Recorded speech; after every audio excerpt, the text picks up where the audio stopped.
Assalamualaikum warahmatullahi wabarakatuh. Nama saya Teguh Satrio dengan NIM 2001530086 dari Fakultas Teknologi Informasi dan Industri, Prodi Teknik Informatika. Sebelumnya saya ingin mengucapkan terima kasih kepada Bapak Jeffrey Alfarazak, MKOM, selaku dosen pembimbing, sehingga skripsi saya yang berjudul Penerapan Desain UI UX dalam Pengembangan Aplikasi Administrasi Keuangan Logistik untuk efisiensi operasional di PT Prima Cipta Express dengan metode design thinking dapat diselesaikan. Baik, untuk yang pertama latar belakang. Salah satu aspek krusial adalah pengelolaan keuangan logistik yang meliputi pemantauan dan pengendalian transaksi keuangan terkait logistik. PT Prima Cipta Express menghadapi tantangan dalam menjaga efisiensi operasional karena pengelolaan keuangan logistik masih dilakukan secara manual.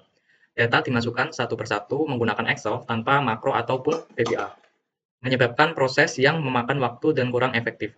Ini meningkatkan biaya, ketidakakuratan laporan keuangan, dan mengurangi efisiensi waktu pencatatan. Untuk rumusan masalah, yang pertama, bagaimana cara merancang aplikasi administrasi keuangan logistik yang lebih efektif serta memudahkan operasional logistik. Yang kedua, bagaimana cara mengimplementasikan design thinking ke dalam perancangan aplikasi administrasi keuangan logistik. Yang terakhir, bagaimana cara mengimplementasikan aplikasi administrasi keuangan logistik pada PT Prima Cipta Express. Untuk tujuan penelitian, di sini tujuan utama dari penelitian ini adalah merancang aplikasi administrasi keuangan logistik dengan metode design design thinking untuk meningkatkan efisiensi operasional di PT Prima Cipta Express. Dengan antarmuka yang lebih intuitif dan pengalaman penggunaan yang lebih baik, proses administrasi keuangan dan logistik di perusahaan dapat dilakukan dengan lebih cepat dan efisien. Untuk manfaat penelitian ada tiga. Yang pertama, dengan aplikasi yang berbentuk mobile, dapat mempermudah pengguna mengoperasikan dan memantau jalannya arus keuangan agar lebih fleksibel kapan saja dan di mana saja. Yang kedua, dengan antarmuka yang dirancang dengan baik, pengguna akan lebih mampu memasukkan dan mengelola data dengan benar. Ini dapat mengurangi kesalahan input data dan memastikan akurasi informasi yang tersimpan.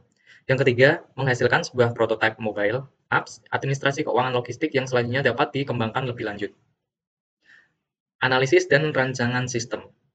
Nah, di sini digunakan metode design thinking, yang di mana tahapannya ada empati, define, ideate, prototype, dan test. Untuk tahap yang pertama ada empati. Di sini tahap ini menggunakan dua cara. Yang pertama ada observasi, dilakukan melibatkan pengamatan terperinci terhadap transaksi harian, laporan keuangan berupa tagihan, pelunasan, dan prosedur internal. Yang kedua, wawancara, dilakukan dalam format tidak terstruktur yang menyerupai percakapan informal dan santai. Dari dua tahap tadi, yang pertama ada observasi dan wawancara, maka didapatkan inti masalah. Di sini ada 6 inti masalah. Yang pertama, pengguna menginginkan aplikasi yang simpel. Yang kedua, pengguna menginginkan sistem yang menggunakan ketikan atau menulis secara manual. Yang ketiga, pengguna menginginkan variasi menu yang terorganisir dengan baik. Yang keempat, pengguna ingin aplikasi yang mudah digunakan atau user friendly. Yang kelima, pengguna ingin sistem laporan keuangan yang mudah dipahami. Yang keenam, pengguna menginginkan jenis transaksi yang dapat membedakan antara laporan muatan dengan tagihan ataupun pembayaran. Tahap yang kedua yaitu tahap define. Di sini dilakukan personas, yang dimana personas dibagi menjadi 3 bagian yaitu goals, behavior, dan fitur. Ketiga bagian ini didapat dari observasi dan wawancara sebelumnya berdasar pada pandangan penulis dalam mendapatkan personas. Sebagai contoh hasil dari personas dapat dilihat pada gambar di samping. Baik, setelah dilakukan pencarian dan mengidentifikasi kebutuhan yang relevan dengan pengguna berdasar pada proses empati, berbagai kebutuhan yang ditemukan telah dikategorikan. Di sini terdapat 5 permasalahan. Untuk yang pertama, permasalahan yang pertama dan kedua itu dapat diklasifikasi. Untuk klasifikasinya ini informasi yang akan dicantumkan dalam aplikasi. Untuk permasalahan yang ketiga, 4, dan 5, klasifikasinya kategori fitur dan user flow. Selanjutnya, tahap ideate dilakukan brainstorming untuk menyelesaikan permasalahan dari pengguna. Dari brainstorming ini dilakukan solusi yang diidentifikasi penulis menjadi data. Tabel di samping ini menunjukkan hasil tabulasi solusi. Nah, di sini pada gambar di samping kanan terdapat 5 masalah dan solusinya. Untuk yang pertama di sini, pengguna ingin tampilan yang tidak membuat mereka kebingungan. Nah, untuk solusinya di sini merancang tampilan dengan menggunakan ikon menu navigasi yang intuitif dan menyederhanakan fungsi. Yang kedua, pengguna menginginkan tampilan aplikasi yang menarik. Nah, untuk solusinya di sini konsisten dalam penggunaan elemen desain seperti warna, tipografi, dan icon. Kemudian yang ketiga ada masalah pengguna ingin aplikasi yang mudah digunakan. Nah, di sini untuk solusinya user experience dengan fokus mempermudah penggunaan. Yang keempat, pengguna menginginkan aplikasi yang mempercepat pekerjaan mereka. Nah, untuk solusinya di sini automatisasi tugas yang sering dilakukan pengguna. Yang kelima, kesulitan dalam melakukan pencarian data. Untuk solusinya, integrasi fitur, pencarian, dan indeksasi data. Nah, dari tabel sebelumnya itu, maka fitur-fitur yang disediakan dari hasil tabel brainstorming dapat ditentukan. Yang pertama, fitur automatisasi pada beberapa tugas. Yang kedua, fitur riwayat transaksi. Yang ketiga, fitur tambah data. Yang keempat, fitur pencarian data. Yang kelima, fitur laporan. Yang keenam, indeksasi data berupa driver dan supplier.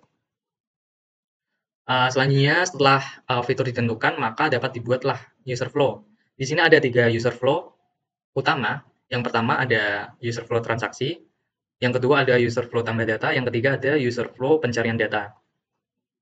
Untuk tahap selanjutnya adalah tahapan prototype. Perancangan aplikasi administrasi keuangan PT Prima Cipta Express dilakukan menggunakan tools Kodular.io. Oke, untuk hasil dari gambar prototype yang di sini yang pertama di sini ada A merupakan prototype splash screen, gambar yang B merupakan prototype transaksi dan riwayat transaksi. Selanjutnya untuk gambar A di sini merupakan prototype menu master data, kemudian gambar B merupakan prototype tambah data. Nah, di sini gambar di bawah ini merupakan prototype menu laporan. Selanjutnya tahap tes. Proses pengujian aplikasi dilakukan dengan task skenario dan sistem usability scale. Bertujuan untuk mendapat hasil yang valid dan efektif serta untuk mengetahui puasnya pengguna dalam menjalankan aplikasi. Nah, untuk hasil dari Scoresus asli sebelum dilakukan perhitungan seperti pada tabel yang dapat dilihat ini. Terdapat 5 responden. Nah, perhitungan hasil asli Scoresus. Scoresus memberikan nilai yang berkisar antara 0 hingga 100. Skor ini dihitung sebagai berikut. Setiap pertanyaan bernomor ganjil, hasil skornya dikurangi angka 1. Setiap pertanyaan bernomor genap, maka harus mengurangi angka 5 dengan hasil skor dari responden. Yang ketiga, jumlah semua hasil skor responden dari setiap pertanyaan. Yang keempat, kalikan jumlah dengan 2,5, yang selanjutnya dicari rata-rata untuk mendapatkan total skor SUS. Hasil skor SUS setelah dilakukan perhitungan dapat dilihat sebagai berikut. Didapatkan skor SUS akhir dengan nilai 86. Nah, total skor SUS akan diukur berdasar tentang grade scale dan acceptability sesuai dengan gambar di bawah ini. Oke, hasil hitung skor SUS akhir dirata-ratakan mencapai 86, seperti pada gambar tabel yang tadi ya. Merujuk pada grade scale dan acceptability skor SUS, maka sudah mencapai persentase B dan tergolong dalam kategori excellent. Hasil ini menunjukkan pengguna mengevaluasi secara positif kemudahan penggunaan aplikasi. Batas bawah rata-rata skor SUS sebesar 68, maka dapat disimpulkan bahwa rancangan aplikasi ini diterima dengan baik dan dapat digunakan oleh pengguna. Baik, terima kasih. Sekian, wabillahi taufik walhidayah. Wassalamualaikum warahmatullahi wabarakatuh.